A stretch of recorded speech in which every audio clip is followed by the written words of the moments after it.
Good morning, or depending on when you're watching this, good afternoon, good evening, or good night. My name's Ross, and as always told out of Voice of Radio. So today, we got a bunch of new single and rapid strike cards which have just been revealed over from that upcoming Sword and Shield 7 set. They have been translated by the lovely Antoine Boulet. So we should probably start off having a look at the Rapid Strike Pokemon. And I want to start off with Wishiwashi, because Wishiwashi looks like fun. Now, the first thing we need to mention here, of course, is the 30 HP, which is absolutely flat out atrocious. It is also what we expect from Wishiwashi. I really like the one from Darkness Ablaze, which is a shuffle draw 8 for 1 colourless energy. But the 30 HP is always a problem. Like, something like a Mew can literally, for a colourless energy, drop 3 damage counters and get a KO. It is horrendous, which is very sad. But there's reasons for optimism. We'll circle back in a moment. Now, you do have a retreat cost of 1, which is low. And you have an ability that reads, if this Pokemon has at least 3 water energy attached to it, it gets 150 extra hit points. So now, instead of being a flat-out garbage 30 HP Pokemon, it is a flat-out fantastic 180 HP Pokemon, which is very different indeed. However, you got to have the free water energy on there. Good news is, it's water energy and you're a Rapid Strike Pokemon. So you can use Frostmoth to accelerate energy and that will work rather nicely indeed. Or you can use that new Melanie card that will attach 1 energy and draw 3 cards. Obviously that only attaches 1, then you got your attachment for the turn. It won't do it by itself, you have been warned. And of course, being a Rapid Strike Pokemon means that you've got Rapid Strike energy. And Rapid Strike energy counts as 2 water or fighting energy. So if you've got a water and a Rapid Strike energy, that will absolutely count here, and you will have that extra HP. Of course, it means your opponent can get a KO not by attacking, but by hitting heads on a Crushing Hammer. They hit heads on a Crushing Hammer, you go down to 2 energy rather than 3, you go down to 30 HP, and then, you've already got 3 damage counters on, therefore you're already KO'd. It is awkward, but this is kind of fun if we've got a decent attack. Do we have a decent attack? Well, we got 2 colourless energy minimum, 30 damage, plus 30 more for each basic energy attached to this Pokemon. Now, you can see from the scan on the card there, it does not need to be water energy. There's no water energy symbol there. What that means is you can put any energy you like, and you'll be fine. Any energy. So this would work with something like Cherrim attaching grass energy. The thing is, in reality, this has to be in a Frostmoth deck. Because if you're using Rapid Strike energy, you'll get the extra HP, but you won't get the extra damage. If you're using grass energy with Cherrim, you'll get the extra damage, but you won't get the extra HP. The only way to really make this work is with basic water energy, so we're talking Frostmoth and maybe the odd Melanie here or there. Although either part of the card can be used with other tricks, it's only really Frostmoth that puts it all together. As for the damage, I mean, look, if you get enough energy on here, you're going to have 180 HP, which is great for a single prize basic. And in theory, you can KO anything. You put 12 energy on here, you're hitting 360 damage, you're getting a 1-hit KO on an Eternatus V Max. Now, that's obviously ridiculous. You're not going to actually put 12 energy on. But it's possible, ladies and gentlemen. It's possible. I'm going to go ahead and give this one between 3 and 4 Wassies. We don't give half Wassies. That would be barbaric. I love that you can have so much HP. I love the damage cap. But you've essentially got to play it in a Frostmoth deck and pile a bunch of energy on. I'm not sure it's always going to work. So let's move on and talk about the other Rapid Strike Pokemon that's gone and been revealed. There is a new Zygarde. Now, Zygarde here, sounds kind of fun. What we've got here is 130 HP, which is good. That is the right side of the 120-130 line. And remember, of course, that being a dragon Pokemon means you don't have any weakness, which is clearly good. And what this does for 1 colourless energy, it does 30 damage. We don't need to spend very much time on this. It's not good. You're not hitting anything for weakness. It's just 30 damage. It's not good enough. However, for 1 grass, 1 fighting, 1 colourless energy, choose one of your opponent's Pokemon, This attack does 40 damage to that Pokemon for each prize card your opponent has already taken. However, I'm not sure how well this is going to work. You see, it's the energy cost that puts me off. Now, you got your fighting and your colourless, that'll be paid by your Rapid Strike energy, that is fine. But what about the grass energy?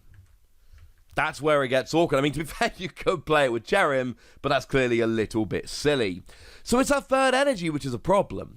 Late in the game, I kind of like this. Your opponent's taken 5 prizes. You do 200 to a bench Pokemon. Something like a Crobat, for instance. That's your last 2 prizes. I really like it. You know, bearing in mind, Cramorant V has seen a whole bunch of play, and we like Cramorant V, and Cramorant V for free energy does 160 to the bench. This does up to 200. I mean, this will do 160 if your opponent's taken 4 prizes. The problem is the energy cost. I mean, we can even go a little bit further. Don't forget that if you're going against a V or something along those lines, you've got Telescopic Sight, which will actually put it from 2 to 230. And actually, let's not forget that we've also got that new Persimmon, which will put you up to 260. To put it another way, if your opponent's taken 4 prizes, you're doing 160. Add in Telescopic Sight and Persimmon, you're doing 220, and that is the perfect amount of damage to get the vast majority of Pokemon V. So you don't even have to wait until your opponent's taken 5 prizes. When they've taken 4, Zygarde should be good to go. But I'm coming back to the energy cost here. If I could do this for a Rapid Strike energy, I would be in love. Which, incidentally, is probably why you can't do it for a Rapid Strike energy. It would be too good. But seriously, there is some great potential in this attack. They've taken 4 prizes. You've got your 2 helpers, 220 to the bench, KOing a Pokemon V. It's phenomenal.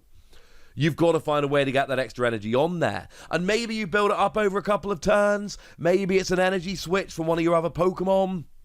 Maybe it's a turbo patch.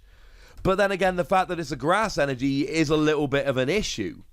I like it, but that third energy is going to be a problem. Again, I'm giving it between 3 and 4 Wassies, no half Wassies. That would be barbaric. I love the attack, but I'm running through games in my head trying to figure out how I'm playing this. And honestly, ladies and gentlemen, every time I'm thinking about it, that third energy just becomes a huge problem. So moving on over to our new single strike Pokemon, we've got Copperajah, and I love me some Copperajah. Copperajah is one of my favourite Generation 8 Pokemon.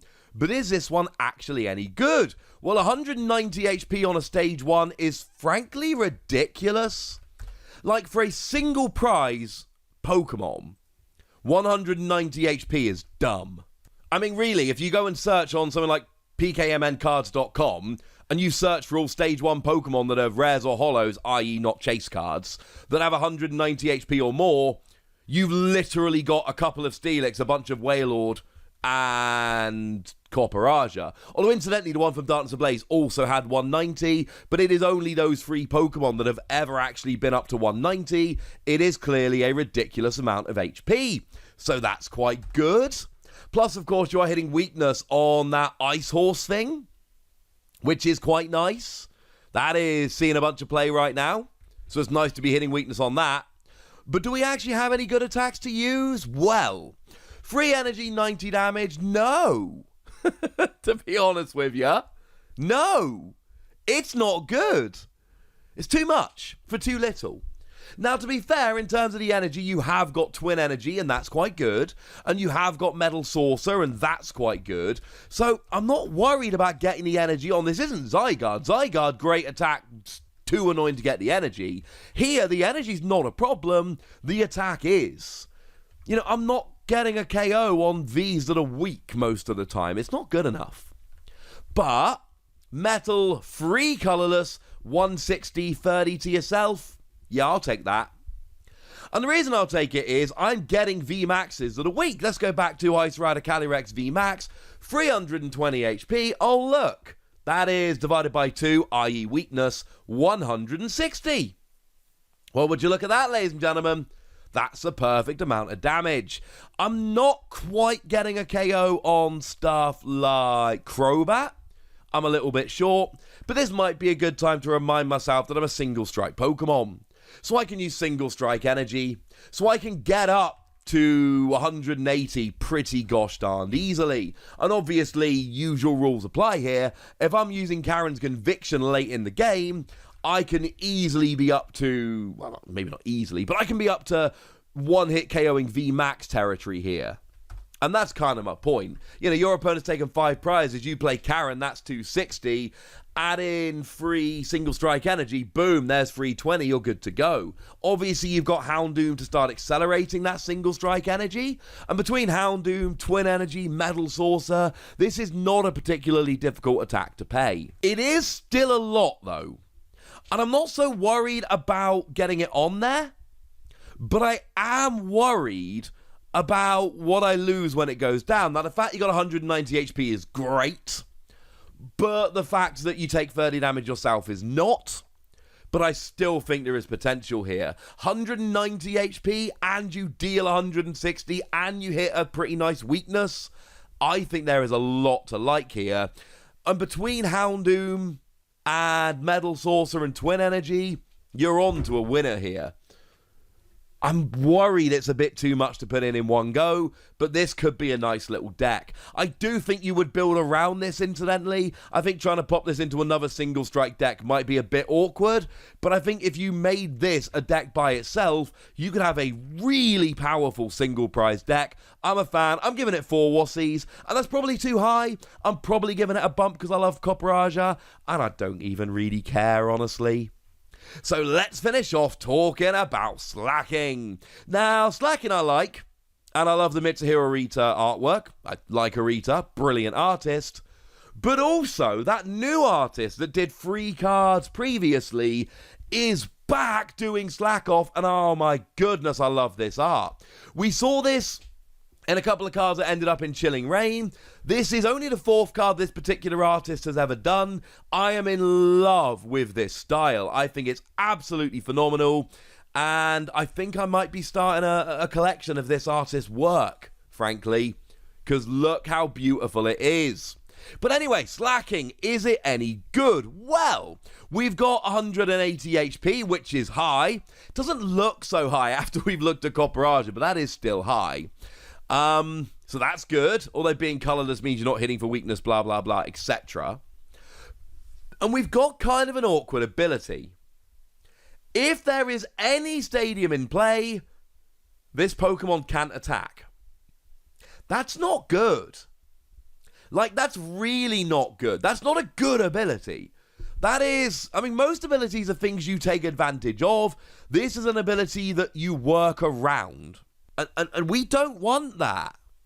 Now, to be fair, if your opponent puts a stadium down, you can get rid of it using Marshadow now. But then again, we're going to hit rotation, that's going to go away. But we have seen that there's that new Phantom coming, which is going to allow you to get rid of stadiums. I mean, obviously, you can't just get rid of it, unfortunately, with your own stadium, because then there would still be a stadium in play. And that would not be a good thing. So yeah. Sorry, I said Phantom, I meant Pumpkaboo. You know I meant Pumpkaboo. I put Pumpkaboo up on the screen. My point is, even though there are ways to get rid of stadiums, I still don't want to have to work around it. Now, to be fair, the attack is great. Free energy, 120 plus 30 more for each of your opponent's bench. If your opponent's got a full bench, that's 270. And this might be a good time to mention Single Strike Pokemon, Single Strike Energy, Karen, all of that good stuff. And it is colourless energy. So Houndoom comes in beautifully here, and your Twin Energy comes in beautifully here. The problem is, I mean, to be fair, if we only look at the attack, it's free colourless energy, and you should be getting one-hit KOs on Pokemon V. Like, if your opponent benches 4 Pokemon, there's 240. If your opponent benches 3 Pokemon and you've got a single strike energy, that's 230. That's already one-hit KOing Pokemon Vs. You should be running through Pokemon V here. But firstly, you're a Stage 2 Pokemon, and you've got to make sure there's no stadium in play, and I think that's a bit too much. And that makes me, like, legitimately sad. Because I want to like this. I want to play it because of the Slack Off art, and I want to play it because it's a Mitsuharita card, and I just can't. Not when it's a stage 2 and I've got to get rid of stadiums. So I'm giving it 3 Wassies. I don't think it's a bad card. I just think it's too awkward. I think we're asking too much of ourselves. I think trying to get a stage 2 out is difficult enough. And then you got to get rid of the stadium. Now, if you get this rolling and there's no stadium, yes! But I just think that's too awkward. Sorry, ladies and gentlemen. But hey, there's 4 new cards to talk about. They are all at least pretty gosh darn interesting. I don't know if any of them are going to be game-breaking, but all 4 of them have a lot of potential. And I'm going to make a deck around that Copperajah, even if nobody else does. But I want to know if you want to, or indeed, whatever you think about any of these cards. So, let me know in the comment section, would you? Go nuts! Be nice! And then make sure you like this video, subscribe to this channel, follow me on Twitter at @TheWassie, and Twitch for some live action at twitch.tv/PTCG Radio. If you want to support the channel, get some bonus podcasts and all that good stuff, head on over to patreon.com/PTCG Radio, where you can do exactly that. But by far the most important thing as always, look after yourselves till next time, would ya? Thank you very much for watching. My name's Ross, and you've been watching PTCG Radio.